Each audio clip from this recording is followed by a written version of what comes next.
Method 2. In method 2, you can take text. This is text.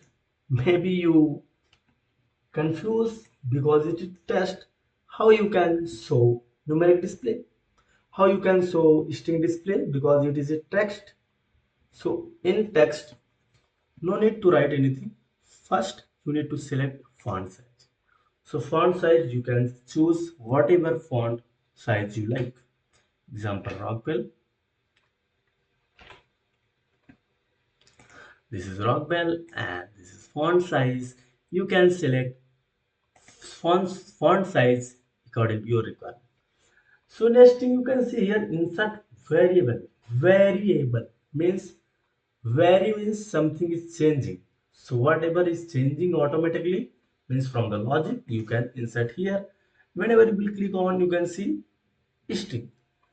So if you remember, I was created a video on how to use numeric input, not how to use numeric display.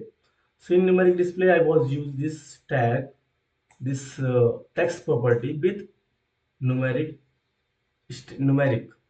So in strings, same you need to take same tag, and here you can see fixed number of characters.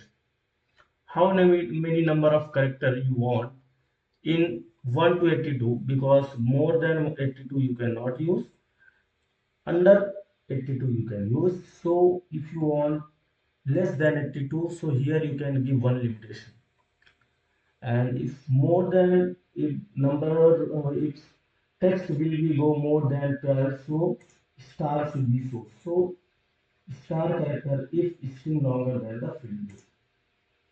Apply and okay.